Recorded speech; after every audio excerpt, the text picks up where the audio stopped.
Sede nosso refúgio, contra as horas ciladas do demônio, por poder de Deus, e sede de dos pedidos, que vós, o príncipe da milícia celeste, pela virtude divina, precipitai inferno a Satanás, e a todos os espíritos malignos, que andam pelo mundo, para perderem as almas, assim seja. Pregamos cada palavra dessa direção espiritual e o coração de todos que vão ouvir a Nossa Senhora. Ave Maria, Cheia de graça, o Senhor é convosco. Bendita sois vós entre as mulheres, bendito é o fruto do vosso ventre, Jesus. Santa Maria, Mãe de Deus, rogai por nós, os pecadores, agora e na hora de nossa morte.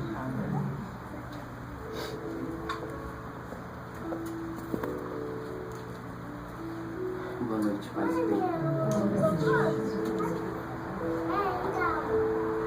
Senhor Jesus, me inspirou durante a ação de graças hoje para tocar nesse assunto da história pessoal de cada um com Jesus. Como anda? Como anda a sua história com Jesus? Porque a caminhada do cristão, ela é uma história pessoal com Cristo, mas que se vive de forma comunitária. Uma história pessoal, você e Jesus, mas que se vive de forma comunitária. Caindo, levantando, ajudando a levantar. É assim que se caminha com Jesus. Mas não se pode perder o foco da sua história com Jesus. A sua história. Porque a cada um e com cada um, Deus quer construir uma história. Às vezes a gente lê a história dos santos e às vezes a gente para no superficial. Às vezes a gente para no menos importante e esquece a dimensão mais importante da vida dos santos, que foi não só sua história com Jesus, mas a vivência dessa história com Jesus de forma comunitária. O que mais impressiona na vida de São Padre Pio não é os estigmas, nem os milagres, nem a bilocação, mas a caridade. Como ele conseguiu viver a história pessoal dele com Jesus, sem deixar que nada embaçasse a visão dele, sem deixar que a fraqueza dos outros o derrubasse, sem deixar que as perseguições o desanimassem. Ele vivia de forma comunitária esse amor e essa história com Jesus, sem perder o foco. Um homem de caridade, que viveu para fazer os outros felizes.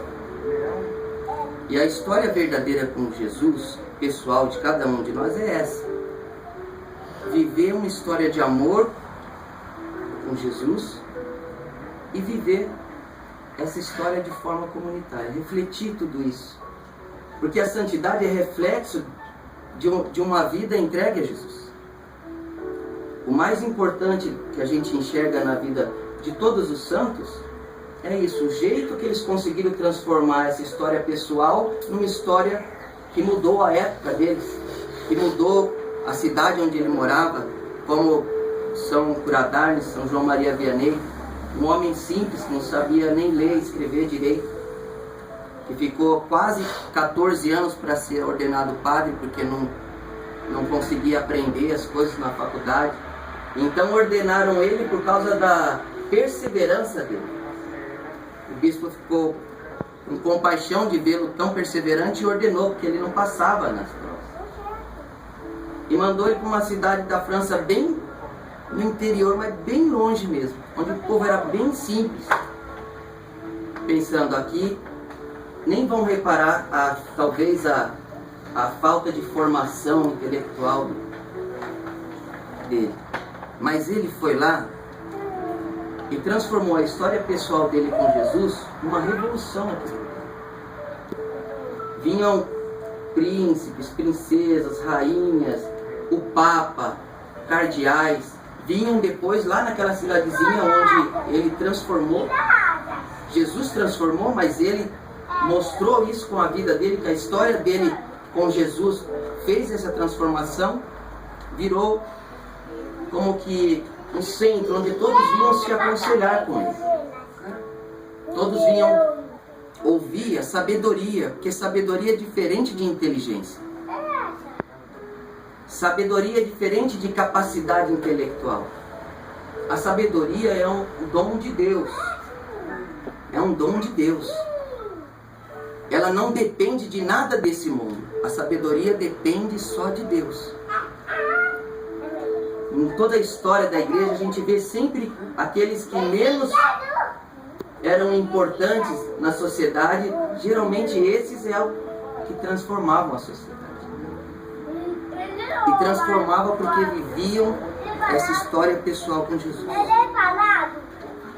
A nossa história com Jesus um dia pode ser exemplo para alguém. Mas se a gente viver sem perder esse foco, eu e Jesus. Eu e Jesus.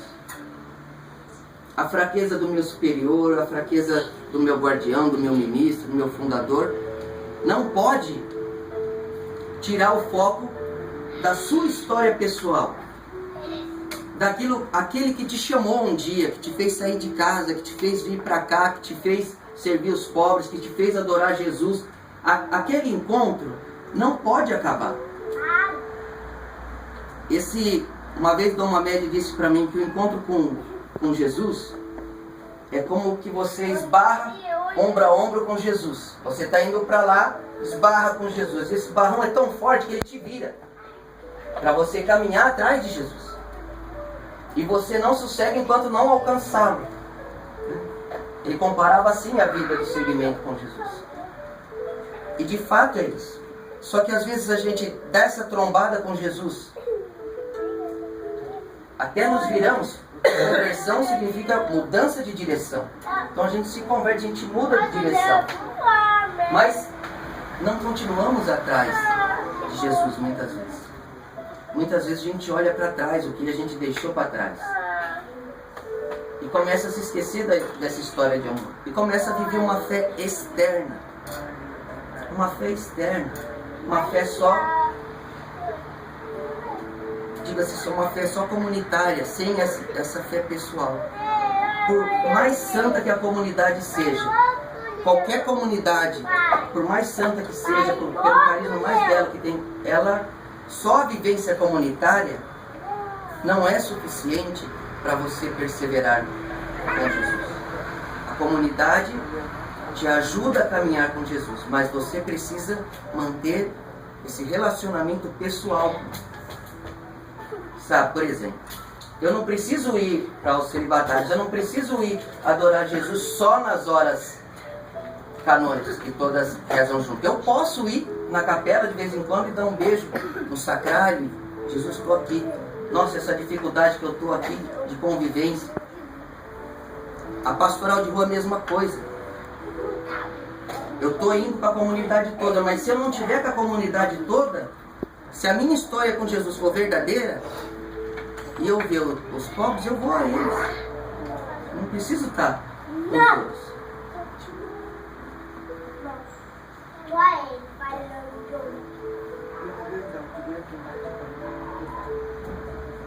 Eu quero terminar com uma frase de São Vicente de Paulo. São Vicente, que é o fundador dos vicentinos, né, que até hoje na igreja geram bastante fruto de amor com os pobres, assim, um trabalho muito sério. São Vicente uma vez estava pregando para as freiras de sua comunidade. E ele disse assim: vocês, filhas, tenham por mosteiro a casa dos doentes. Olha que forte que começa. Vocês tenham por mosteiro, vocês tenham por convento a casa dos doentes. Que a sua cela seja um quarto alugado. Cela, antigamente se usava muito esse termo, hoje já nem tanto, mas a cela era um lugar que cada religioso tinha para ficar, onde ele dormia, o cantinho dele pessoal, ele e Jesus ali. Hoje já não tem muito, algumas comunidades ainda tem algumas congregações, mas são poucas. A cela, o lugar onde está você e Jesus. Ele dizia assim, que a sua cela seja um quarto alugado. O que será que ele quis dizer com isso? Que não seja uma segurança mundana, que não seja seu. Que dependa de Deus, que dependa da providência de Deus, que você aprenda a depender de Deus e da providência de Deus. Não queira ter uma cela para te dar segurança, mas queira ter uma cela que te lance sem medo de todos os desafios que aparecerem. Por capela, tenha uma igreja paroquial.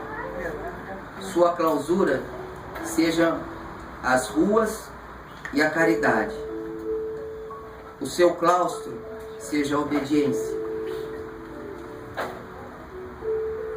E as grades dessa clausura sejam o temor de Deus.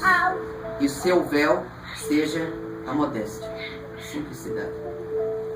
Isso é muito forte para o nosso carisma. Muito forte. A obediência, que é a clausura. As grades, o temor de Deus. Por quê? Porque se a clausura, a cela ou a grade geralmente as monjas, né, vivem em clausura e tem a grade que separa elas, até mesmo na Santa Missa elas ficam pela grade.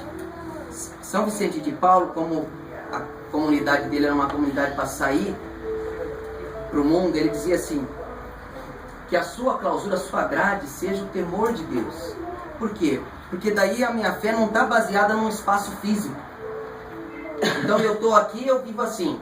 Mas se eu tiver a uma hora de viagem daqui, se eu estiver no centro da cidade, dentro do ônibus, na escola, no serviço, se eu levar comigo o temor de Deus, eu estou levando sempre essa grade que me defende de ser mundano, das coisas ruins, mundanas. Então quando esse claustro, essa clausura, essa grade está dentro de nós, o temor de Deus é que nos inspira isso, ninguém precisa vigiar a gente. A sua guardiã, o seu guardião, não precisa estar fiscalizando tua vida. Porque o próprio temor de Deus te faz andar no caminho. Isso é maturidade de fé. Aprender com o Senhor. Quero terminar dizendo sobre essa frase de São Vicente, que eu tive uma visualização durante a ação de graças, que eu vi uma montanha muito alta assim, e um abismo muito fundo, mas muito fundo mesmo. E um pássaro foi jogado dali de cima.